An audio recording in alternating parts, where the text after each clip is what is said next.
¿Qué tal, queridos amigos de Arriba Corazones y de Radio Vital?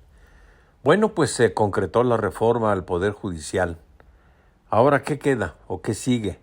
Bueno, pues se va a enviar a las legislaturas de los estados, es decir, a cada una de las 32 entidades federativas, para que confirmen esta aprobación que ya hizo el Senado, que a su vez aprobó la que había hecho la Cámara de Diputados. En pocas palabras, el Congreso de la Unión aprueba la reforma y para que tenga plena validez y entre en vigor, faltan dos pasos: que lo aprueben las legislaturas y que lo promulgue o la publique el presidente de la República. La ley establece que 17 legislaturas al menos deben confirmar la aprobación de la reforma. ¿Qué posibilidades hay de que se vaya para atrás? Ninguna. ¿Por qué? Porque 24 estados de nuestro país están gobernados por el partido oficial.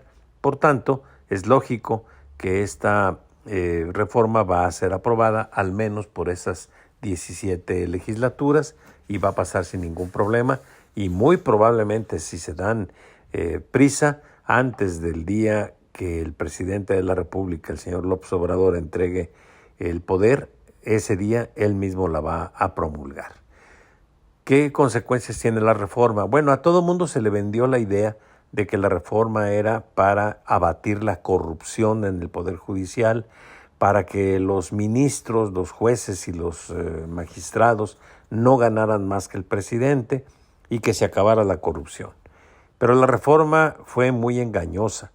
Primero, se hicieron, sabe Dios cuántos foros, que sí, participó la gente, participaron universidades, colegios de abogados, pero no se les tomó en cuenta. La reforma ya estaba, dijéramos, aprobada, diseñada, y como salió, así se aprobó. Entonces de nada sirvieron tantos foros, tantas reuniones, tantas mesas redondas, tantas protestas y marchas.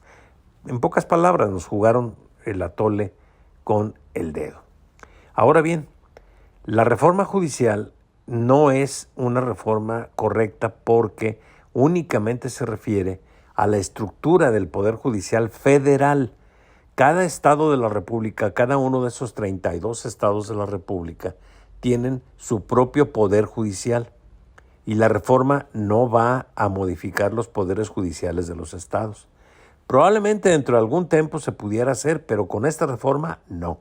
Únicamente se hace la reestructura del Poder Judicial federal.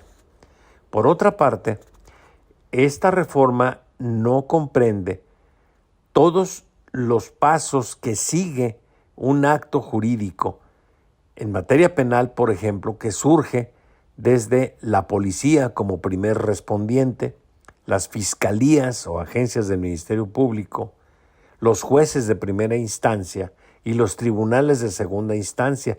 Todo este trámite que se tiene que hacer es previo a que tome conocimiento del mismo el Poder Judicial Federal. Por tanto, la reforma queda trunca, la reforma va a ser completamente inocua. ¿Por qué? Porque la reforma no fue otra cosa más que un acto de venganza del presidente López Obrador en contra de los magistrados y los ministros que no quisieron someterse. Esa es la realidad.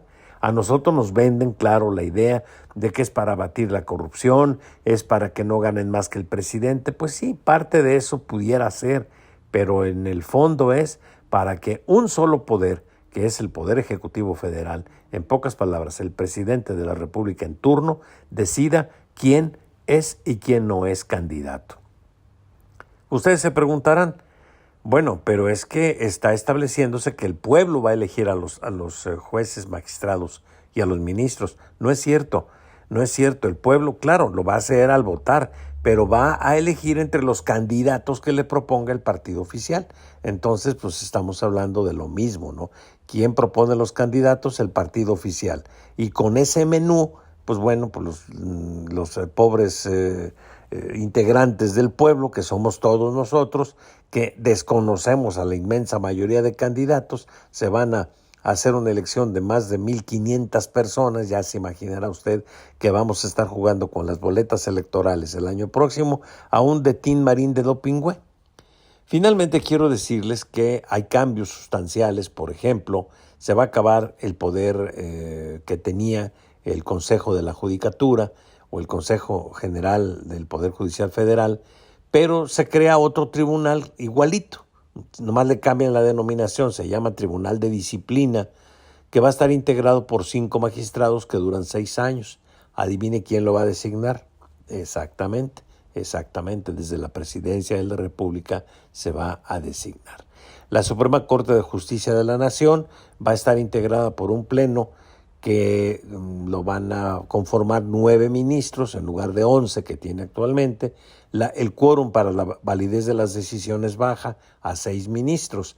La mayor parte de los ministros han sido designados por, lo adivino de nuevo, el presidente de la República.